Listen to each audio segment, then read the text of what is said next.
Mr. Speaker, welcome back to WNTK. How are you? Well, I'm doing great, and it's great to have a chance to be back and to talk with you, and I'm looking forward to being back in New Hampshire next week. I'll be up on next Thursday, and we're going to have a series of meetings that we'll be announcing the details of later on today or tomorrow. Plum and I represented two different views. I'm a conservative, he's a liberal, but we understood that as Speaker and President, we had a bigger obligation to the country, and in between fighting, we got things done. You know, I would say a couple things, and I gave two speeches on this recently. One at the Iowa State Fair, and the other yesterday at the Heritage Foundation, which we have posted at newt.org for anybody who wants to see it. And I outlined positive steps that could get things done despite some of the problems we have in the country and in Washington.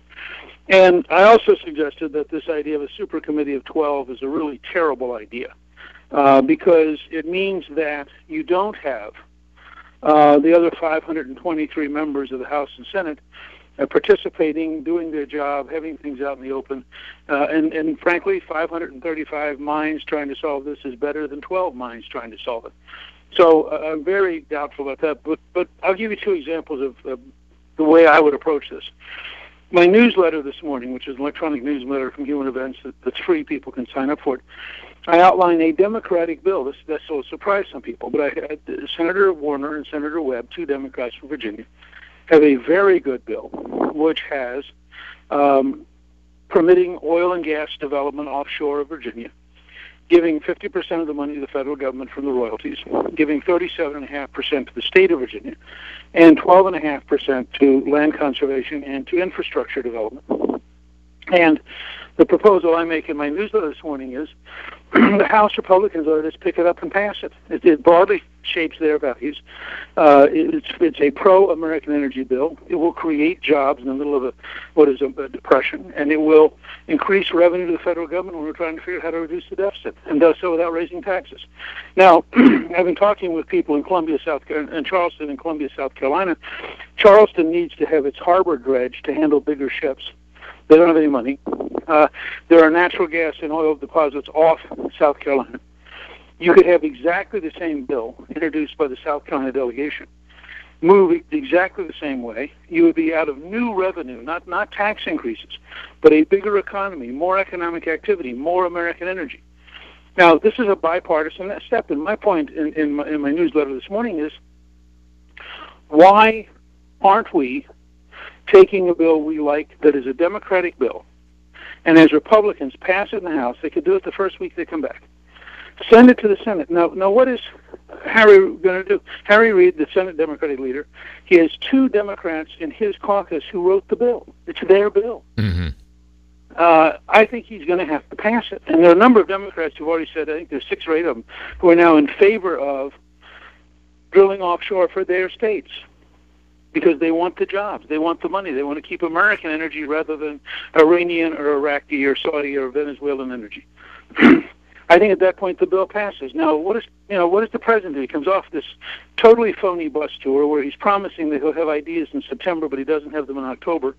So he's making a bus tour to announce that he'll eventually tell us something. Is he now going to sit there and veto a Democratic bill that creates jobs, increases revenue, or is he going to say, okay, I'll accept this? And I think you could take 100 small examples like that, and you would begin to find a way to be bipartisan, to actually talk with each other. One of my proposals at the Iowa State Fair was simple.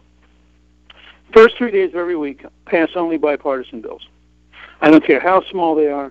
Just get in the habit of talking with each other and force people to get back to working together by saying, if you can't find somebody to work with you from the other party to do something small. I have an old model that says, yes, if is better than no, because. And if you go around and say in the House and Senate, if you can find somebody on the other side to co-sponsor to this, we'll consider it. And spend the first 2 days every week, and then the last 2 days they can fight. You change the tone of the House and Senate almost within weeks. Mr. Speaker, you mentioned Iowa. Political observers gave you high marks for your performance last week in the Iowa debates. You raised a lot of the same points that you've just raised here on WNTK, yet the headlines are dominated by sound bites, by the Michelle Bachmann gaffes, by Governor Rick Perry calling out Ben Bernanke. How does your message cut through in a world of these sound bites? I come and talk with you. You know, well, at least we have a conversation. Yeah, that's right. And I spend a large part of every day on talk radio. We do a lot of things at newt.org that people come and they get. The speech I gave yesterday was on C-SPAN. You know, and you just gradually, day by day. I mean, look, my campaign is very simple. It is the belief that America faces problems so big that having common sense leadership now becomes very desirable. And that when we get down to it, after all the sound bites and all the negative ads and all the stuff, you know, the people are going to look around and say, who could stand up to Barack Obama and beat him in a debate next October? Who has ideas big enough to actually fix Washington and get this country back in the right track?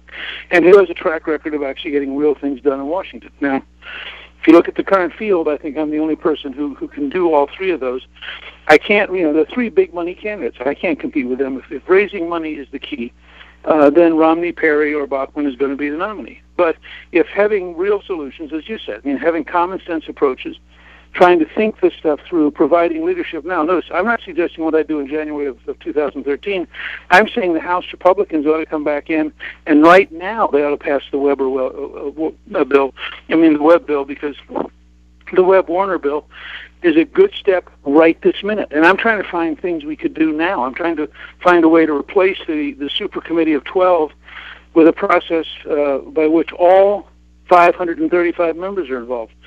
We're having a conference call this evening at newt.org on what's called Lean Six Sigma, something which I actually signed a pledge when I was in New Hampshire at a manufacturing plant that uses this in order to be competitive with China, to be really efficient, really productive. And the people who have developed it believe if you applied it to the federal government, you'd save $500 billion a year. That's over 10 years, that's $5 trillion. That is, in fact, far more than the super committee of 12 is supposed to find. And so we're having a conference call this evening on this. We've already had over 700 RSVPs from all over the country of experts in this area who want to, you know, they want to help the federal government. And my challenge to the Congress, particularly the House Republicans, is come back in, hold subcommittee hearings, bring in these kind of experts, find out how you can save money, eliminate the need for a super committee of 12, apply common sense, and you could have a $3 or $4 or $5 trillion improvement in the federal debt outlook by Christmas. Mr. Speaker, speaking of the super committee, we've often discussed why the government of the United States doesn't tap into the business knowledge, the depth of knowledge that we have.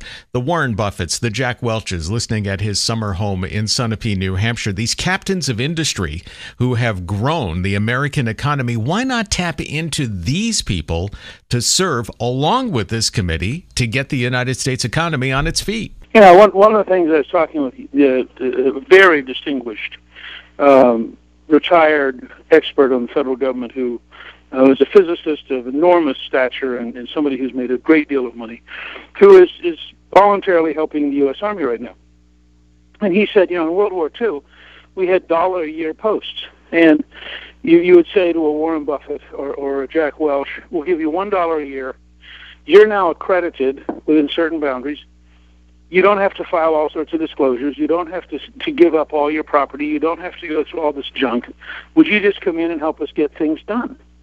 And it worked. I mean, and I'm looking into the idea of finding somebody who will introduce a bill to recreate the $1-a-year model. To exactly your point, we have such an enormous wealth of talent. You know, a story that I haven't told often, but when I was speaker and I had serious hard personnel decisions about members, I would call Joe Paterno because I knew that as the head coach at Penn State, he had handled teams and he'd handled personnel problems a lot longer than I had. And some of the best advice I got was from Coach Joe Paterno because he had, you know, he could see things from a different angle than I could. How do we take the successes of the past in America and apply them to our future? Well, I think what you can do is you can promise people to move the values and the principles of the past to apply to the present and the future. I've written a book, A Nation Like No Other, which takes the Declaration of Independence, the Federalist Papers, and the Constitution and applies them to today.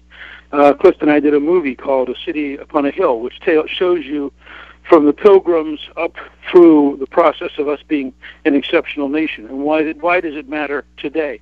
In fact, Clifton has a new book coming out in September for 5 to 8 year olds called Sweet Land of Liberty, in which Ellis the Elephant takes little kids through American history. And our goal is to say there are lessons of history. We're not going back. That's not physically possible. But there are lessons of history. There are things to learn that every American should know, which make us a unique country, which make us the most creative, most productive, most prosperous, strongest country in the history of the world. And as we have gotten away from those, as people like Barack Obama and all too many judges and all too many reporters and college professors have gotten away from the essence of American exceptionalism, we have begun to get weaker as a country because we're losing that spirit. It's a little bit like your state, the slogan of "Live Free or Die," which is embedded in American history, and says something about how individuals ought to be responsible for freedom. You often hear that Washington is so broken, this is the new reality. So be it. It's the new America. If I can put the commentary banner up, I just refuse to believe that. It's very funny. I was a freshman congressman in 1979-80. I was from Georgia. I'd known Jimmy Carter when he was governor, and I was a college teacher. And Carter was so bad and had lost morale so badly. He gave a speech on malaise. It was not as bad as Obama, but really people had the sense that things were falling apart. And everybody said, gosh, the presidency's too big. Nobody can do it anymore. Ronald Reagan comes along, and inside 6 months has just begun to change everything because he was confident and because he knew the right things to do. I mean, it's really important. Somebody said to me the other day, is Barack Obama smart? And I said, of course he's smart. It's just that everything he knows is wrong. I mean, having a high IQ. If you had a really high IQ, but you thought the way you got hard-boiled eggs is you put them in the freezer, and it's true that if you put your eggs in the freezer, they'll get hard. Yeah. That's not a comment on your IQ. It's a comment on the principles you've learned. Well, Obama, like Jimmy Carter, has learned combines not being very competent with values and attitudes that don't work in the real world. And that's why he's so devastatingly bad. Mr. Speaker, we look forward to having you back again soon, especially when you're back here in New Hampshire. Newt Gingrich, former Speaker of the House, Republican candidate for president, online at newt.org, newt.org. Mr. Speaker, thanks for your time.